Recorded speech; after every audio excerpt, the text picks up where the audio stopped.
Prof, pag-usapan po natin sa assessment po ninyo, itong 2025 na tumakbo as ekonomista. Ano ang palagay po ninyo? Kumusta po ito? Pasado ba? Meron pa bang hindi nagawa? O meron bang hindi nabigyan ng pansin na tutukan sa 2025 ng ekonomiya natin ngayong taong na 2025? Prof. Yes, Dennis, no? Magandang katanungan yan. Ang ekonomiya natin ay maganda nung first half of this year, no? First half? First half, yes. Okay. Nung first quarter, ang alam ko, around 5.4% tayo at nag-grow pa tayo ng second quarter ng around 5.5, no? However, nung itong second half, no? Itong third quarter, biglang humina siya, no? Nahulog tayo sa 4%.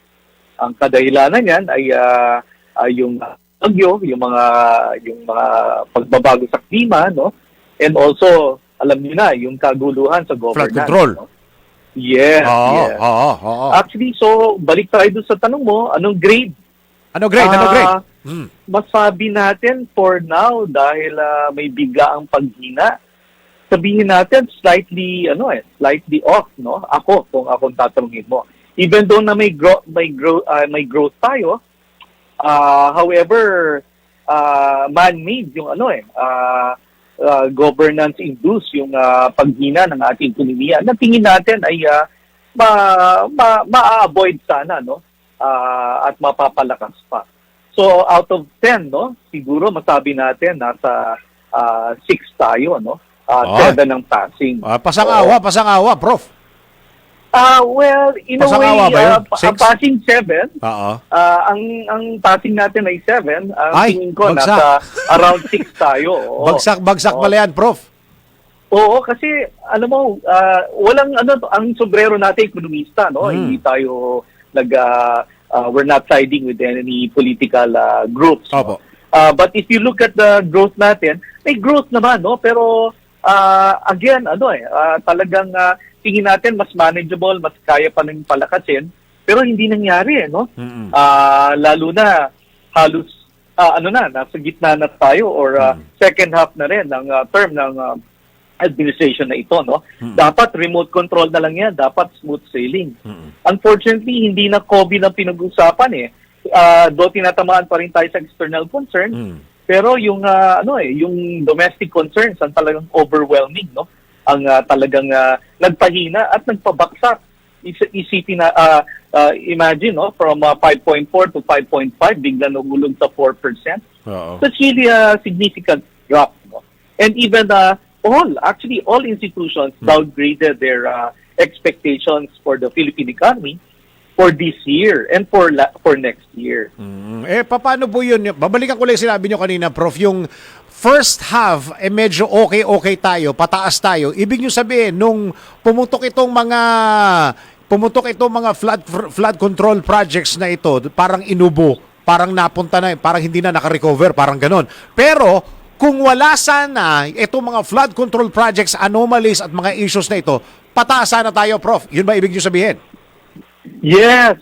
Kung maayos ang pagkagawa ng budget last year and maganda yung paggastos this year, tingin natin mas na-sustain pa natin ang growth especially for the second half, no? And first half could be much better, no? Pero nakita natin may mga improper spendings pala, ang laki ng issue ng governance, no? So talagang ito ay nagpahina. Kasabay pa to ng concern natin sa panglabas sa ating ekonomiya, no? Yung posibleng epekto sa OFW remittances, yung epekto sa BPO industry natin, na pag napasa yung call center of America by next year, baka maapektuhan, no? So, yun yung mga agam-agam na yun na nag-contribute rin sa paghina ng ating ekonomiya. Paano ba? Yung uncertainty. Yes. Paano ba, Prof? Ganito, no? Kunyari, si Pangulong BBM mismo ang nagbulgar, di ba? Yung mahiya naman kayo campaign, Para doon nagsimula yun, Ngayon, paano po ba, Prof? Kunyari, siya na ang nagsiwalat, siya na yung nagsabi ng mahiya naman kayo, At kasama doon sa pagsisiwalat niya, itong plano ko na gagawin ko. Tapos after mga how many weeks and months, nakakakita ngayon ng resulta ang mga kababayan natin at mga eksperto at mga negosyante regarding sa pagninegosyo sa Pilipinas. Sa palagay niyo ba dire-diretso tayo ang pagtaas natin, Prof? Well, Dennis, sana yung mga plano ng presidente, ng administrasyon, na magkaroon ng investigasyon, ay talagang maging reality, no? May mapakulong talaga. Pero kami mga ekonomista, mas habol namin yung institutional reforms, no? Sana yung maayos talaga na governance, no? Hindi lang natin pag-usapan yung investigation. Madali lang yan at baka medyo mahaba yan. Nakita naman natin yung madaming kaso, no? Halos sa mas matanda pa yan sa mga 10-year-old yung mga kaso. Ngayon, ang focus talaga namin institutional. Kailangan pag-usapan natin paano yung mga naibalik na pera. Saan ba ito dadalhin? Saan ba ito gagastusin? No? Itong budget na lang, umaabot pa yata next year. No? Alam na nating may nangyayari. Kung ikukumpira natin doon sa aksyon ng ibang bansa, lalo na yung sa ASEAN neighbors natin, kung may ganyang krisis, ang bilis ng action nila . Sa Australia, nagkagulo sila dahil doon sa barilan sa Bondi Beach. Immediately, may institutional reform sila. Pinaghigpitan nila ang paghawak ng mga baril, yung pagbullying, yung mga batas about posting mga hate messages, hate speech, no? Ang bilis nila, no? Wala pang isang buwan, nakapasa na sila. Tayo, hanggang ngayon, inihintay pa natin yung mga institutional reforms, no? Mga batas na talagang mas magpapatibay dito sa pagbabantay at paggagastos ng ating sa pera ng bayan, no? Opo, kasi kung titingnan po natin sa mga nangyayari ngayon, may nakukulong na, may nasasampahan ng kaso, nawala si Speaker, nawala ang Senate President. Sa totoo lang, ngayon lang ako nakakita, Prof, na magkasabay nawala. Halos magkasabay nawala yung Senate President at saka yung Speaker of the House. Itong mga pangyayari na to, at tapos habang nangyayari ang flood control na yan, nagbibigay naman ng update itong si Pangulong BBM. Saan po ba talaga? Kasi kung titingnan mo, after the very controversial press con ni BBM, yung Pangulong BBM, yung tungkol dyan sa mga flood control, sinabi niya, yan dyan na nga lumabas, yung mahiya naman kayo, nagdedire-diretso. Pero bakit naghahanap pa rin ang mga eksperto tulad po ninyo at ng ating mga kababayan? Bakit parang hindi tayo makakita or hindi maramdaman yung epekto ng kanila ding ginagawa at saka na mga nangyayari, Prof? Yes. Dennis, actually maganda naman yung mga updates, yung mga may nakukulong, nakakasuhan, announcement ng presidente, ng administrasyon. But kulang pa rin talaga yung sabi ko nga sa iyo kanina, no, mas nakapokus kami doon sa institutional reforms, no. Sana talaga maiayos 'yan. Maayos na budget, magaling na paggastos, no, paakibat na mga batas, no. Naka-focus rin doon sa medium-term development plan. Doon sa 8-point socio-economic agenda na kanyang talagang pinupush, no? Dapat naka-focus doon. For now, hindi natin nakikita doon, no? Hindi lang kaming ekonomista, no? Hindi lang yung local investors. Pati mga foreign investors na gusto sana pumasok dito ay may nagmamatsyag at may agam-agam pa rin, no? Ang isang hindi pa rin nakakatulong ay mukhang talagang politics is taking the front seat until now, no? Ngayon may sinasabi na as early as now, may impeachment na next year, no? So politika na naman hindi na rin nagkaroon ng unity among political parties on really quenching graft and corruption and really pursuing good governance, no? Hindi pa nakikita yun ang reality And alam mo, investors talaga, pag nag-react yan, pag nakita naman nilang positibo yan, magre-react na ng maganda ang financial market. Maganda na ang performance siguro ng stock market, ng piso, no? Mas magaganda na rin ang maglalagay ng pangmahaba ang capital dito, ang foreign direct investment. But for now, everything is taking a pause. So despite all the what they've been doing, maganda naman. But kailangan do more, do better, no? And really focus on the economy rather than politics. focus on institutional reforms rather than really focus on just investigations, no? Kasi alam naman natin na matagal pa rin ang magiging resulta ito. Ang pinaka-importante na mabilis ang resulta, talagang institutional reforms and proper implementation. Nako, Prof, kung tutusin, consideration na meron pa tayong ICI, ha? Yes. Yun na nga, hindi pa rin nakatulong na may nabalitaan tayo kanina na may nag-resign from ICI, no? So, talagang we're still hopeful, Dennis, no? Don't get me wrong. As an economist, sinasabi lang naman natin yung talagang nakita natin at nakikita natin moving forward, no? In terms of the economy. Hindi pa rin naman kami sumusuko. Maganda pa rin naman ang ating ekonomiya. Tuloy-tuloy pa rin ang pag-unsad ng unsad ng ating ekonomiya, no?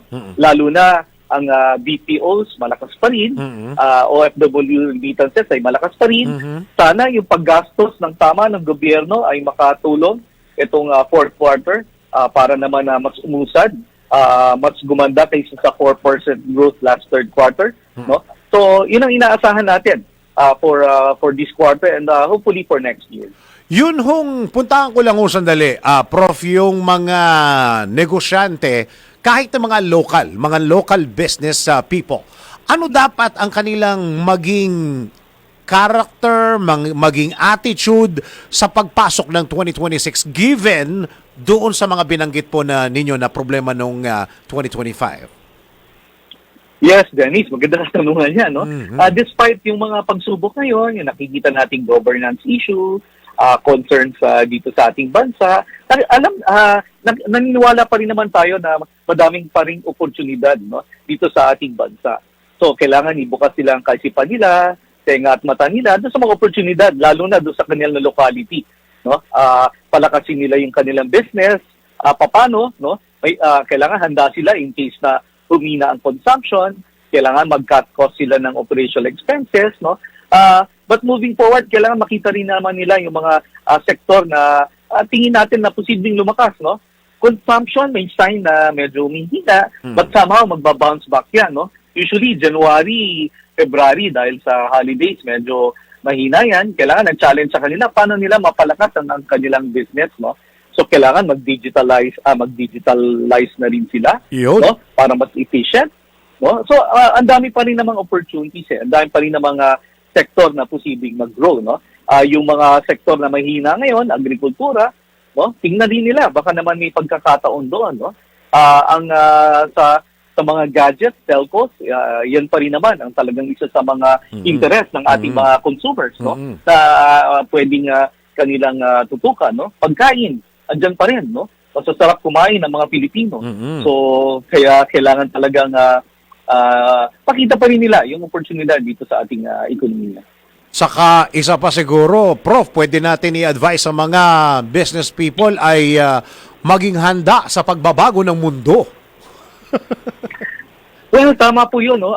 Actually, yung tatlong challenges na hinaharap natin, no? Pati lalo na mga kabataan, naniniwala tayo ay ganun pa rin, no? Number one ay climate change. Climate change affects all industries, all sectors, no?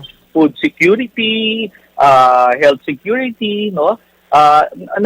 Yan ang talagang tinutuhog niya lahat na mga industriya, sektor, no? So talagang itong climate change ay nakikita na rin naman natin yung pagbabago every year, no? Palakas ang bagyo, dumadami ang nababaha, no? At lumalakas pa. So talaga kailangan paghandaan. Pangalawa, geoeconomics, no? And geopolitics.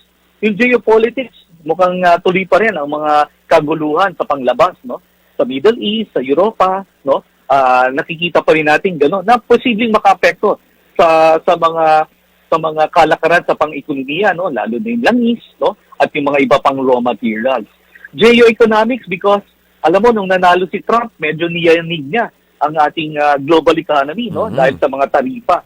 So yan, isa yan sa mga kailangan paghandaan ng ating gobyerno, ng ating mga kababayan. At pangatlo, yung digitalization na medyo naiiwanan na ang ating bansa, no? Sa digitalization. Karamihan ng mga bansa, lalo na yung ating mga katabi, ay digital na ang yung mga transaction nila. sa gobyerno. Talagang public service. Pag nag-register ka ng businesses doon, tayo ay naka-experience no? Na talagang talagang digital na.